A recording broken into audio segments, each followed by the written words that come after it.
So today I think we're going to rewire the Alice Chalmers D17. The problem with this tractor is the generator here does not charge, and you could probably have it rebuilt. However, I'm just for putting on a new, where'd that box go? Right there. A new alternator. What is this? This is a General Motors alternator. That's a CS130. CS130. Now, does this charge at idle? I don't know. We're going to find out. We're going to find out. Okay. Probably not because it idles so low. But it's a 110 amp alternator. Much better than the cheaper one. Than the original. Okay. So we got that, and I have a whole bunch of packages and stuff. I pretty much bought everything for this tractor on eBay. Everything that I needed. To the tune, we're at over $400 to do all of this. So it's definitely not cheap doing this, but so we have a new alternator. We're probably going to put all new wiring in it, new thermostat, and then up here on this, I'd like to get a new seat too at some point.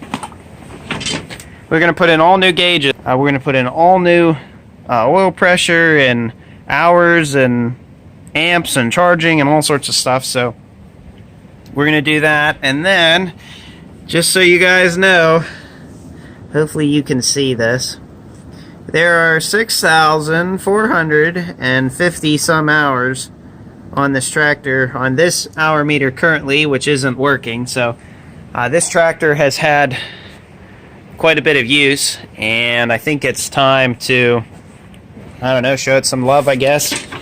Now, something else I want to do is we're also going to put new wiring and stuff, and we're going to put new lights on this tractor also, because as you can see, we definitely need some new lights. So I have, these are what, 5 3/4 if I remember correctly, 5 3/4, and I have, are they just 5s? They're a little, aren't they a little smaller? They might be. Or you have 6 of them. Yeah, but I have 6 of them, so we're going to put the 2 up front.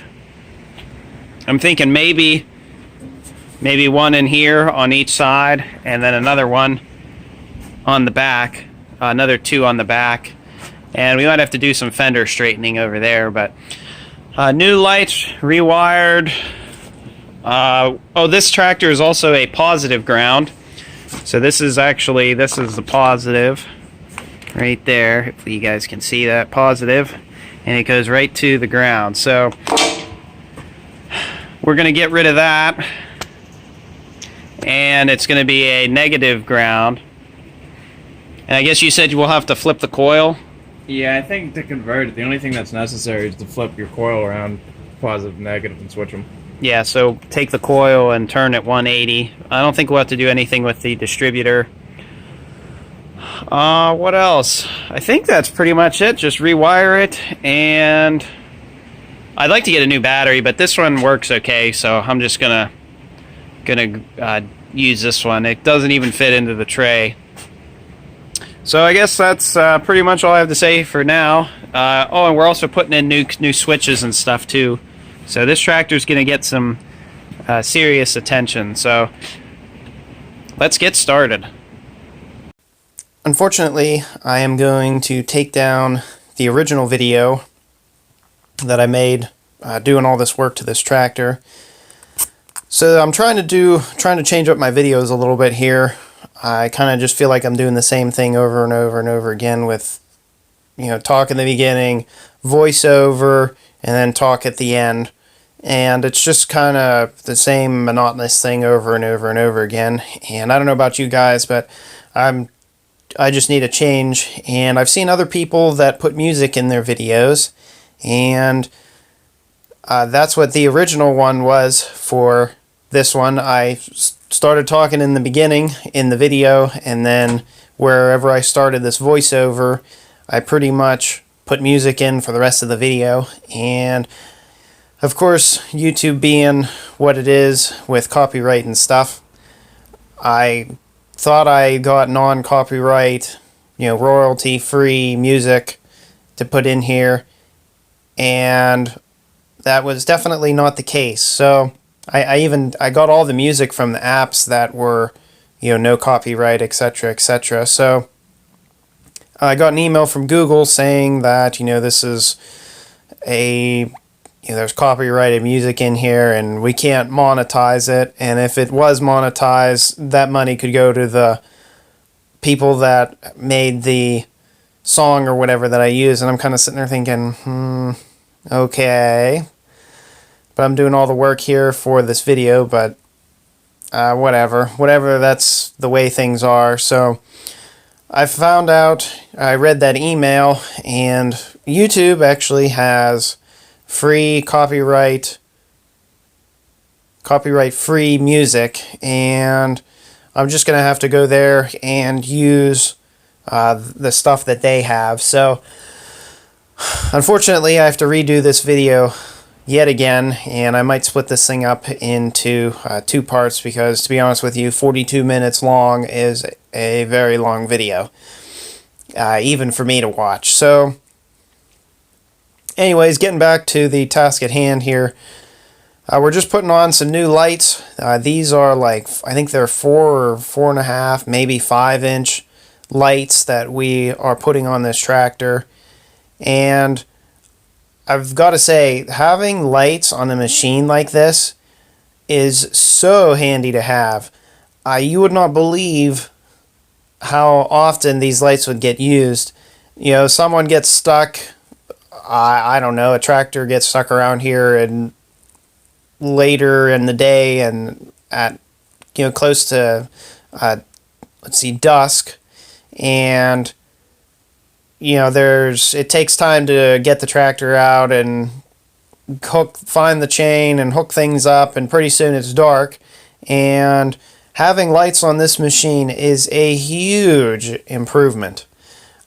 Generally, when we mow the field, which I don't know how many times I'll mow the field with this thing this year, generally the first cutting is pretty darn tall by the time we can get to it, when things dry out somewhat. So what we have to do is we try to use this tractor because it has an enormous amount of power, and it can really run that brush hog without any problems whatsoever. And then the 8N can come by and just kind of maintain it. So having lights in this thing is so wonderful. It is great, because mowing that field pretty much takes the entire day.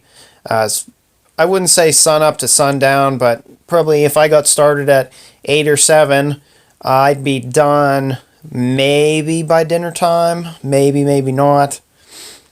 And granted, having a bigger brush hog to put behind this tractor would be a big improvement, but they're pretty darn expensive, and we already have this one, so we're just going to use what we have here. But the brush hog is smaller than the rear end of the tractor, so you have to have one tire pretty much fully on the grass that you've already cut in order to get a 5-foot cut on this thing. This tractor is at least 6 feet wide at the bare minimum, and then I think you can expand these tires out on this tractor to, was it like 91 or 92 inches, and 96, if I'm doing this math right, is 8 feet wide, and we are just under 8 feet wide when these wheels are pulled out as far as they can go.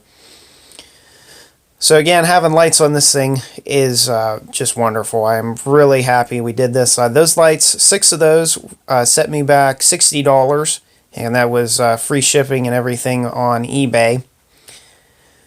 And I am making sure these 2 lights back here, if you've been watching this, the original ones were like, I don't know, they almost look like a bullet tail light, and the one of them was crushed and the other one was pretty rusty, and they were in pretty bad shape. And I think these lights were like, these 2 alone for the rears were like $70, and I just didn't really want to spend the money on it. By the time I'm done doing all this, I will have about $500 in doing all of this. And I'm just kind of preparing you guys if you were thinking about doing something like this, rewiring a tractor. This is not cheap, if you're kind of going the route that I'm going. And actually this alternator that we are mounting here is, that was a gift from my brother, and I didn't even pay for that. So, you have the alternator on top of the 500 that I already spent on, lights and switches and all sorts of other things. And I will say I am not a professional at this. My brother knows way more about wiring and stuff than I do, and that's just the way things are. So I'm kind of letting him do a lot of this stuff. He kind of just tells me what he wants done, and that's just the way that we're operating doing this. That's how this job is going to get done. So what we're doing here is mounting the alternator, and it is, I think it's this is a 60 amp. This is not the original one that we showed at the beginning of the video. This one was an alternator that came with the kit for the 8N, and my brother put on like a 100 amp or 110 amp alternator for that one on the 8N, and he didn't use the one in the kit. And this was the one in the kit that actually fit better than the original one that was at the beginning of this video. So we're just making a mount here, and this piece of metal, once I get it up on the vise, that piece of metal there is actually the mount for, this mount came off of the Ford 850, because I think my brother bought a new mount for that also, new alternator mount. And we didn't buy a mount for the D17 here, so we had to kind of make one. But what we're doing is I'm just cutting this down to 2 inches wide between the two, I don't know, the two U's, the top of the U. And we're going to weld those two pieces back together. I'm just kind of finding a bolt here that fits this alternator, and unfortunately I had to drill this out a little bit to get this bolt to fit. I probably should have just either just kept looking, or I don't know, I could have just bought another bolt, but I decided to drill this out. I maybe took out a 1/16 of an inch of metal total on this thing, but I'll tell you what, this bolt fits really tightly in here in the bracket and in the on the tractor and stuff itself. So I'm pretty happy about that, and this thing shouldn't have too much play and weeble wobble in it. So I know some people say that you're not supposed to weld with the when you're hooked up to a battery or something on a machine, you're supposed to, pull the battery cables off it and then weld. However, this is that alternator, and I'm hoping I didn't do any damage to it. I don't think I did, but we will find out when we put this thing back together again. But I'm just getting those two pieces of metal welded together, and someone had previously, this has been welded already, and I cut the welded part out and then re-welded this piece back together to change the width of it, so we didn't have to buy such a big bolt to fit through here. But I'm just getting this thing all welded together, and those of you that have watched my channel a lot will notice something new in that photo there, or in this part of the video. Christmas, I got a welding table from my mom and dad as a gift, and I am so thankful for this. I've wanted one of these for a while now, and I really lucked out getting this thing. And I will tell you what, having a welding table is incredibly handy. You would not believe how much this thing gets used. This building here has a lot of equipment and stuff in it, and it's all gas powered equipment, And then in the shadow behind me is the big tank that we use to fill up the big equipment and stuff. So I do not want to be welding inside the building. Pretty much where I'm welding right now is even still too close to everything, and I just having a welding table so I can weld outside, away from the fumes, the welding fumes and stuff, and away from the equipment on the inside of the building, and outside in the fresh air is really where you want to be welding. And if I had a longer extension cord, I would actually probably weld even further away. But I would actually probably have to put a concrete pad or something out there. So now what I'm doing is I made some templates for the side panels. We are also putting a battery disconnect switch on this tractor. So basically, this tractor could be stored for a long time and the battery wouldn't go dead. There's no clocks or anything that are running like an automobile would have or something. And, once we kill the power, it stops any sort of electricity from flowing through the machine itself and the electrical system. It doesn't complete the circuit. And well, we don't have any place to mount the battery disconnect switch, and we need one. So whenever I bought this tractor, it did not come with, I kind of bought it as is, where is, and it didn't have, it was missing some side panels on it. They were just some pieces of tin that fit over on the sides of the tractor below the gas tank and the hood there to kind of cover up the wiring and make things look pretty, I guess. So unfortunately, what I'm doing here is I have to fabricate a mount or a panel here so that we have a place to put the battery disconnect switch. And my brother mounted the we're also putting a fuse box in this thing, so this tractor will now be wired like an automobile would be. If two wires short out or something, it'll blow the fuse. And really, that's how I think all equipment should be wired. You can get by with it being wired the other way, and that's just not the way that I would want it wired. Fuse panel is really what you want.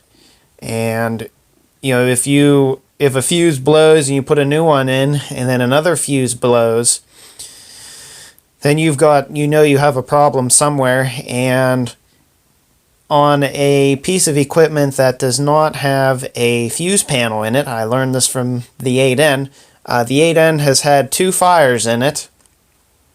Because when my brother rewired it, he didn't put in a fuse panel, and wires rubbed together, and the terminals and stuff are close, and it's just kind of a recipe for a disaster. And I think one of the reasons, or both of the reasons, why it caught fire, the wiring, we totally melted one of the wires going the whole way, half the length of the tractor.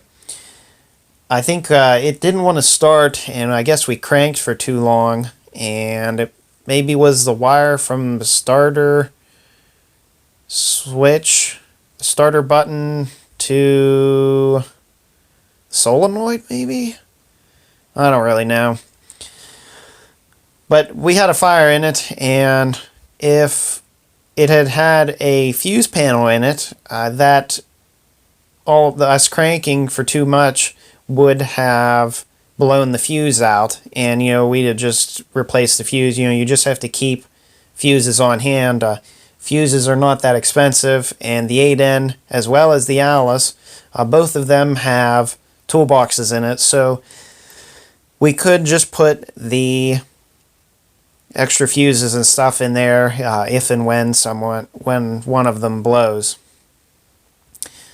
So like I said, I'm just putting these panels in for the battery kill, the battery disconnect switch. And that's also another thing for fire too. You know, if when you turn the tractor off and you go to and you leave it or something, you know, somehow, I don't know, a mouse chews through a wire and it contacts something else, you know, it could burn the barn down. And having a battery disconnect switch, it's less likely to happen. So really a battery disconnect switch as well as a fuse panel or fuse box is really the way to go, and that's exactly what we're doing. But like I said, I'm just making these panels, and I just use a piece of paper, a couple pieces of paper. I took one and kind of traced out the outline of it. I just kind of bent the paper around the pieces of metal and then cut it out. And then I taped those together. So I think I used 3 pieces of paper as a template to make these pieces of steel.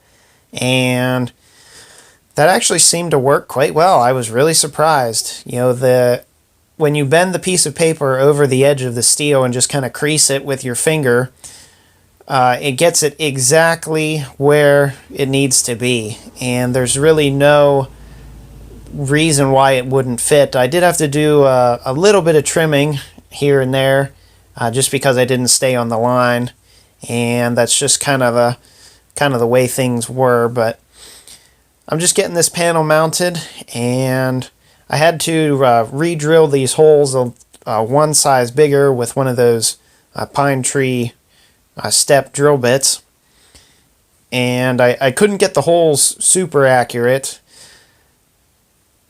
And what I'm doing here is I'm using this is Never Sees, and I am using Never Sees like crazy on all of these nuts and bolts. We had, I think, 4 of the bolts that holds the dash in. 4 out of the 6 snapped off, and unfortunately I had to drill out those old bolts and re-tap new threads. Unfortunately, I already had the nuts and bolts for that stuff too, so I didn't even have to buy anything for that. On this side, what I'm doing is there's a line that comes out from the pump in this tractor and goes back to the rear remote on this thing.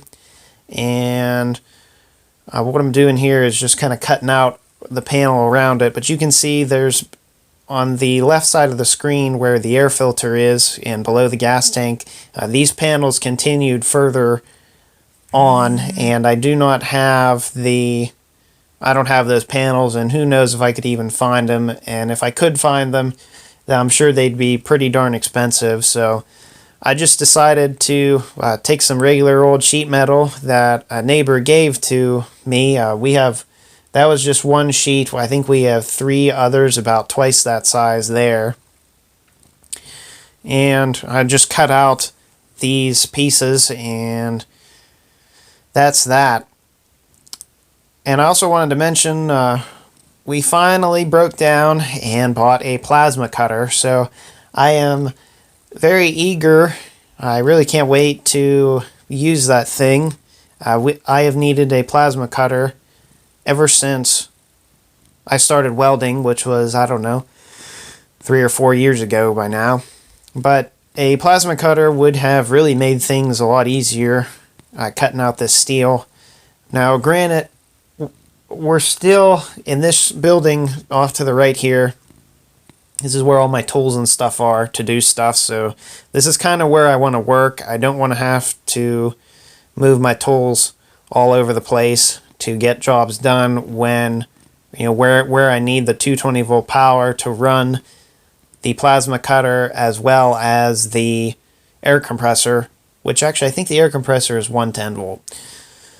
But anyways, I need a lot of power to run the plasma cutter and the air compressor, and that building where I was at only has 20 amps of power going to it, and we would have to run a brand new line from the panel the whole way over to the building and dig a trench, and it would be kind of a lot of work to do all of it. I mean, it could be done, don't get me wrong, but it's going to be some work, and it's also going to be probably quite expensive. I would estimate at least $500 to do that, maybe even $1,000.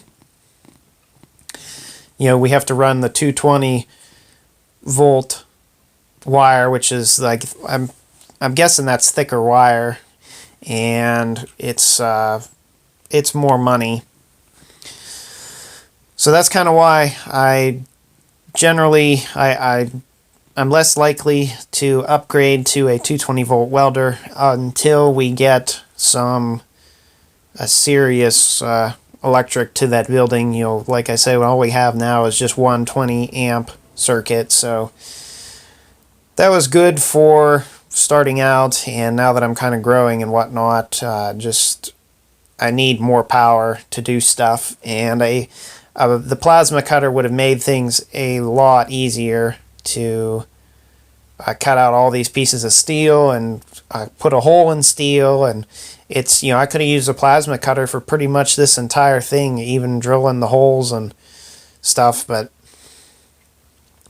what I'm doing now is I drilled that hole for the battery disconnect switch, and I figured I'll just mount this thing now. I would like to paint these panels at a later point, but you know, if I'm going to paint these, then these are going to look really good, and the rest of the tractor needs painted also. So I guess at some point what I'll do is we'll break down and repaint this entire tractor, which that's going to take a lot of time. But we're just getting that battery disconnect switch on, and I've got to say, I underestimated how much time it was going to take to rewire this tractor. I know some people would think, oh, you know, it's just a tractor, there's not that much to do to rewire it, but in reality, you know, we're doing upgrades. It's getting all new dash lights and whatnot, or gauges. It's getting all new gauges, and except for the fuel tank one, so I can see how much fuel is in it. That gauge was, I think, I don't know, I forget, my brother told me it was like, was it like $40 or something? I don't remember off the top of my head, but the traction booster gauge was like $70, and I don't use the traction boost on this tractor. I'm not doing heavy tillage with this thing, and for my needs, it's not needed. So we took out the traction booster gauge, and what we're replacing it with is a 2-inch, it's a digital hour meter. So I will have an hour meter on this tractor, which will be very nice to have for oil changes and stuff. Now granted, on this tractor per year, you might put on maybe 40 hours a year on this thing. So, you know, this tractor doesn't get used a ton, but when we do use it, it's for, you know, 8 or 10 or 12 hours a day, mowing the field and whatnot. Now, unfortunately, I know some people probably aren't going to like this. They see me taking an angle grinder to the nose cone on this tractor, and you are correct, that's exactly what I'm doing.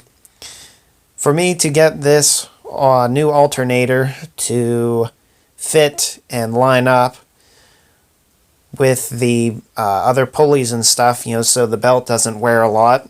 Unfortunately, I had to cut away probably about a full inch of the front nose cone of this tractor, and I really didn't want to have to do that. You know, I kind of try to keep this thing original, you know, without hacking it up and whatnot, but that's just what I had to do to get everything to line up. And I'm just making kind of cut after cut. I'm trying to take away as little steel on this as possible, you know, within reason. I still have to get a wrench in there to tighten the bolt for the bracket for the alternator.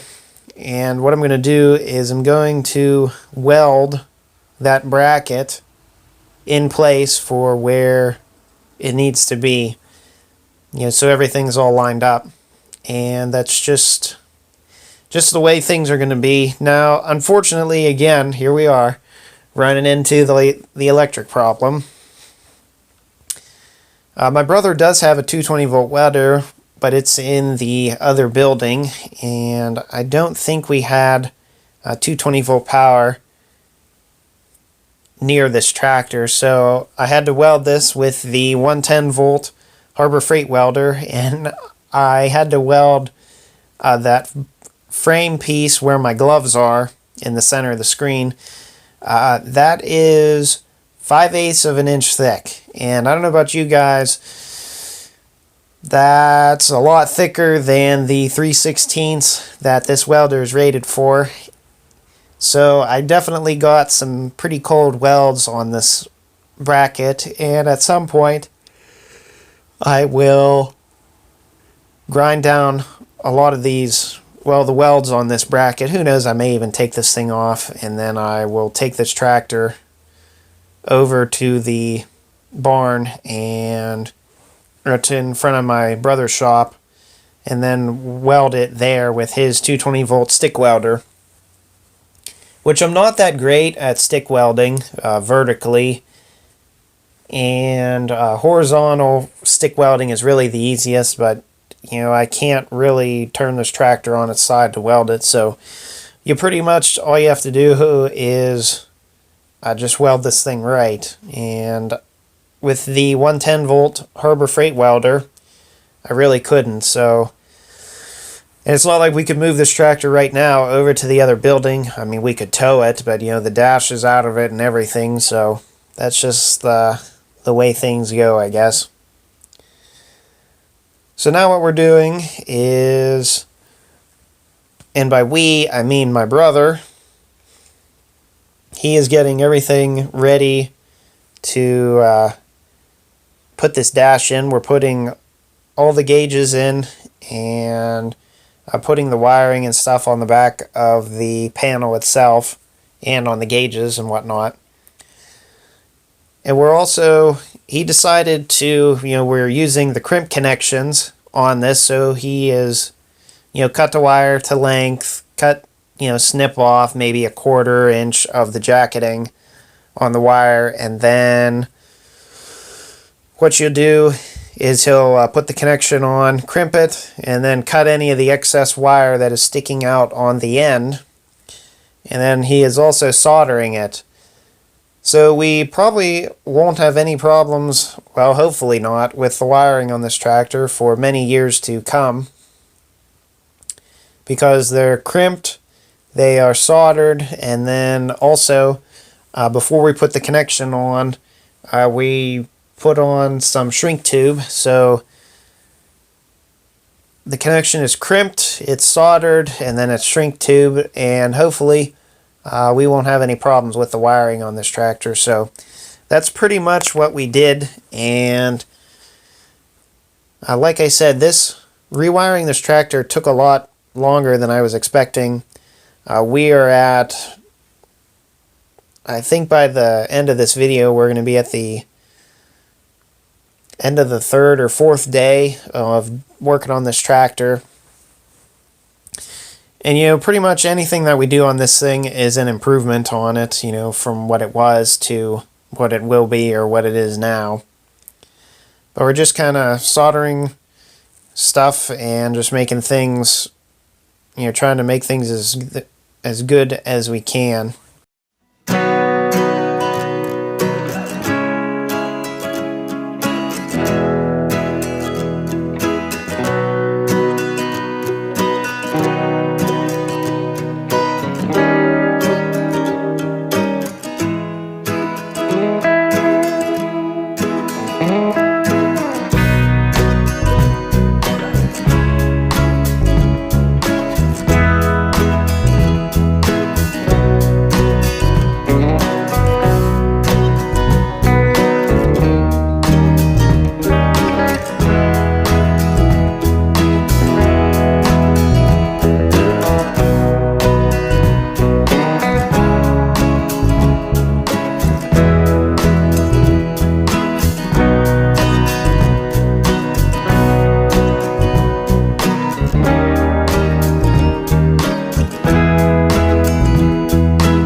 just want to say congratulations for making it this far in one of my videos and suffering through me doing the voiceover and my music.